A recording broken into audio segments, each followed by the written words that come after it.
Basically, its genre is comedy of manners. Let's have a look on comedy of manners. It is a comedy of manners. It talks about follies of upper class society. Comedy of manners में हम देखते हैं कि upper class society की जो follies होती हैं उनको रिप्रेजेंट किया जाता है. It usually includes couples who are having love relation. इसमें लव रिलेशंस भी पाए जाते हैं. It has fun. इसमें फन भी देखा जाता है.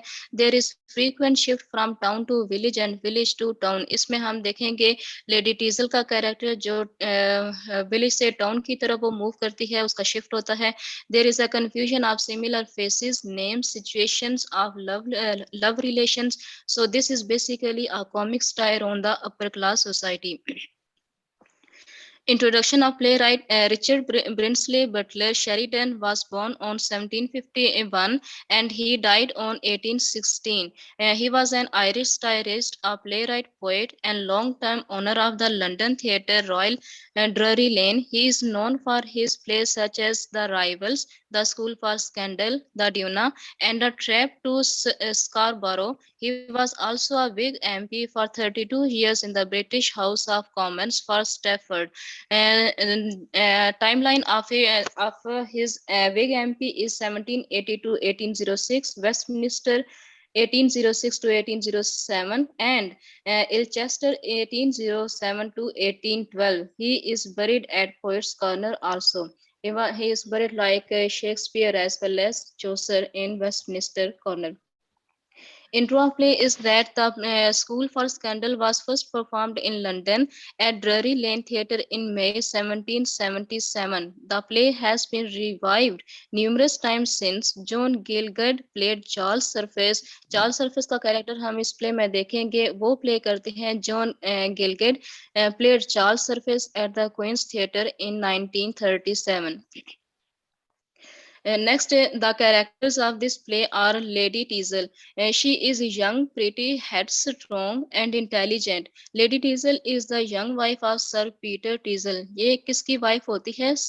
Sir Peter Teazle की. Although she was raised in countryside, she has quickly adopted city manners, learning how the gossip mill operates. मैंने अभी बताया कि कॉमेडी ऑफ मैनर्स क्योंकि इसका योनरा है इस प्ले का, तो हम देखते हैं कि जो कैरेक्टर होता है लेडी टीजल का, ये शिफ्ट करती है विलेज से टाउन की तरफ. Sir Peter Teazle an older man who fixed habits. Sir Peter married the younger lady. ये पहले शादी नहीं करता, सारी उम्र ये अनमैरिड रहता है, लेकिन ये प्ले स्टार्ट होने से 7 months पहले ये शादी करता है लेडी टीजल से. And he begins and is having trouble adopting to married life. Next character is lady Sneerwell. ये एक इम्पोर्टेंट कैरेक्टर होता है इस प्ले के अंदर. She is very short tongued, hypocritical, schemer and gossip monger. ये हर वक्त प्लॉटिंग करती रहती है और र्यूमर्स को स्प्रेड करती रहती है throughout the play. Next character is Joseph surface. He is selfish, greedy, hypocrite and liar. ये बड़ा शो ऑफ करने की कोशिश करता है that he is very sentimental man, but he only tries to present that he is the man of sentiment, rather he is the man of sentimental nay. वो just show off करने की कोशिश करता है. जो real sentimental man होता है वो चार्ल्स सरफेस होता है, इसका भाई होता है. A warm hearted but hard parting man, the younger surface brother is known around town for his extravagance. Charles has spent all the massive fortune he was given by his Sir Oliver and is in. ये अच्छा character होता है लेकिन इसकी repo अच्छी नहीं बनाई होती है. अब ये किसने अच्छी रेपो नहीं बनाई होती है? लेडी स्नीयरवेल ने और इसके भाई जोसेफ सरफेस ने. ये मिलकर इसके अगेंस्ट प्लॉटिंग करते हैं. वो प्लॉटिंग क्यों करते हैं? क्योंकि चार्ल्स लव करता है मारिया के साथ, और जो जोसेफ सरफेस होता है वो भी लव करता है मारिया के साथ. अब जो लेडी स्नीयरवेल होती है वो जोसेफ सरफेस के साथ लव करती है, तो इस वजह से लेडी स्नीयरवेल और जोसेफ सरफेस दोनों मिलकर किसके अगेंस्ट प्लॉटिंग करते हैं?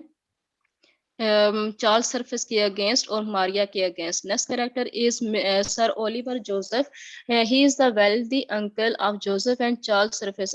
आफ्टर 16 years हम देखते हैं कि 16 साल बाद वो इस प्ले के अंदर आता है और ईस्ट इंडीज की तरफ से आता है।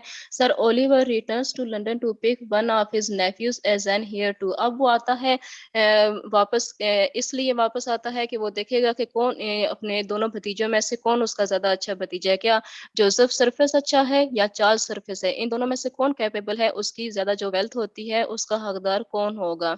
नेक्स्ट कैरेक्टर हमारे पास है mister रॉले, the farmer steward to the Surface brothers' deceased father. Mr. Rowley is a trusted, confident advisor and go-between for the Surface and Teasel families. He is an eminently reasonable man and generally serves to clarify.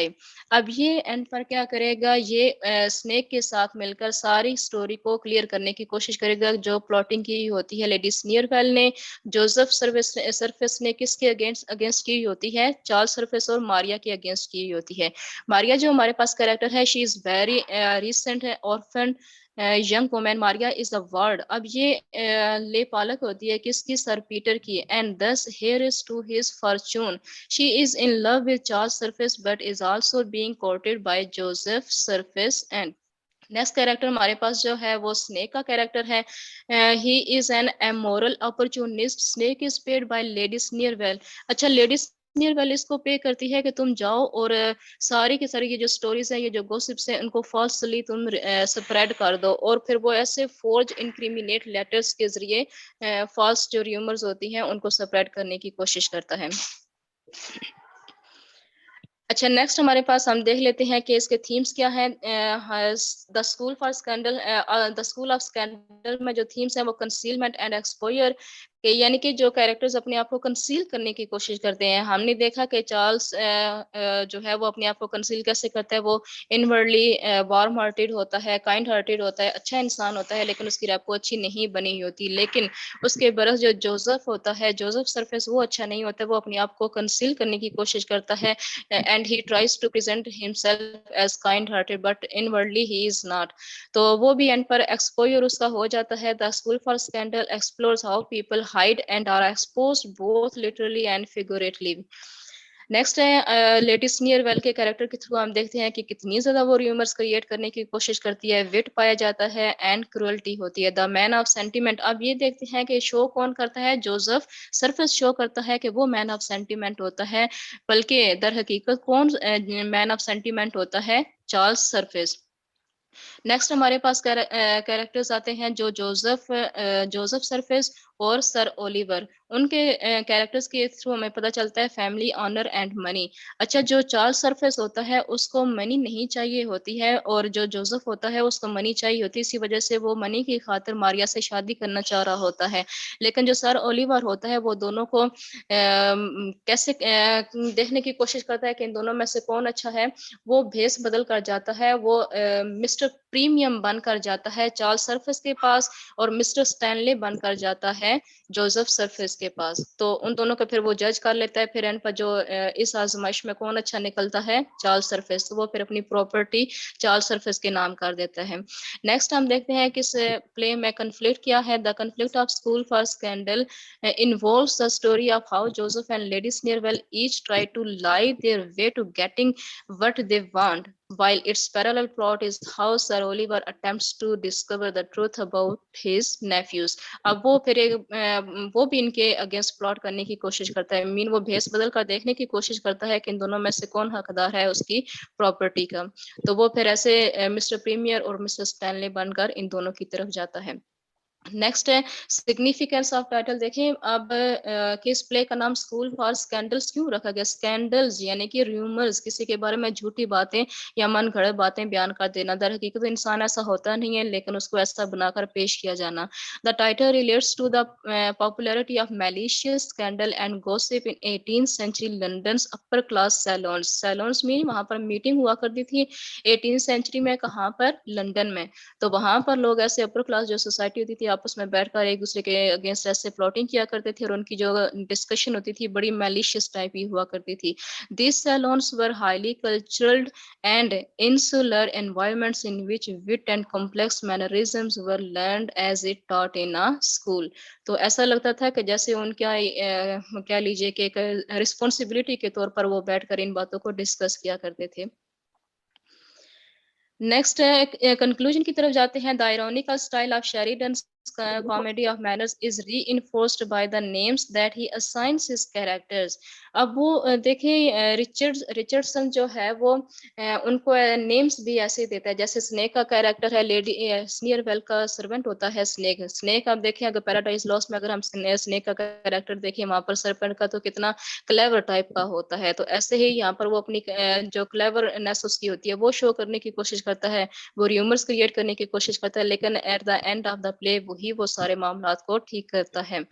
School for scandal satirizes the gossip mongering, character assassination, hypocrisy, and greed of 18th century British high society by exaggerating these flaws to create dark humor with a moral message। एक moral message के साथ, एक अच्छी message के साथ dark humour दिखाया जाता है किस सोसाइटी के ऊपर, लंदन की 18th सेंचुरी की सोसाइटी के ऊपर दिखाया जाता है। तो that was about school for scandal by Richard Brinsley Sheridan. If you have any question, then please feel free.